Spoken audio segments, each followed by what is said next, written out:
Hey gang, it's Maria here from HockeyTrainingPro.com. I'm an exercise physiologist that specializes in off-ice training for goalies. And some of you have been asking about this different style of stretching that you see in my articles and in my training programs. And it's different, so you're not sure, why do we do it like that? What's the difference in how you typically stretch, which is sort of to, kneel and do your groin stretches and things like that. And they still have a place, but this specific type of mobility training helps kind of explain and helps work on why, and most of you probably notice this, like when you stretch at home or on the floor, you get more range of motion than is actually available on the ice. And it's because of this mobility deficit, and mobility is having the flexibility with the control, flexibility with the strength. So I'm going to give you a little example.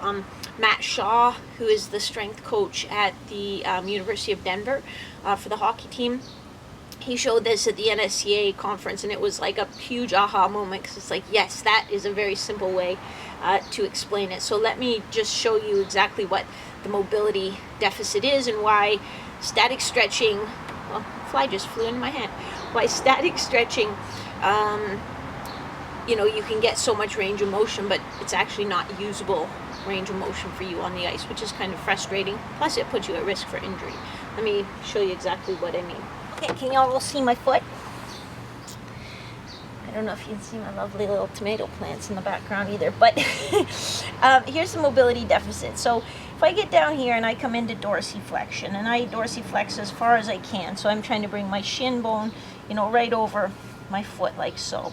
So that's as far as I can get before my heel starts lifting up. That's cheating. So I have to go as far as I can go, keeping my heel down.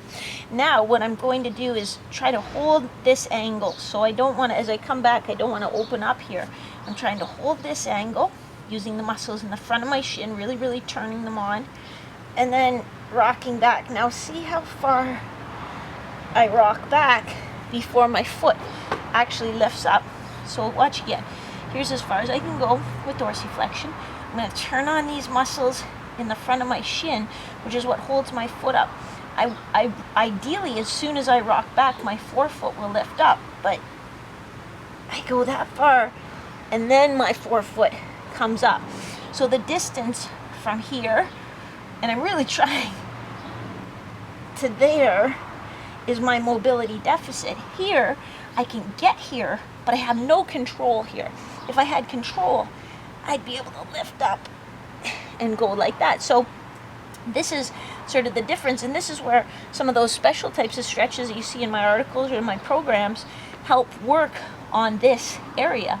Now I know ankle dorsiflexion probably isn't sort of the top of your list, but it's actually really important for you. So this I could just make this the exercise, but we can do the same type of thing and apply it to your groin stretching. So there's the scoop on the mobility deficit and how we can improve it. So when you're looking at articles and videos that I put out, or in my training programs, you see those different styles of stretching that you've never seen before that are actually pretty challenging and really engaged.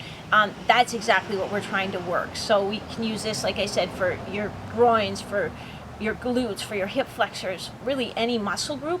And it's part of the missing link that helps you improve your performance by giving you more usable flexibility on the ice, and it's also a huge part of what helps reduce your risk of those injuries.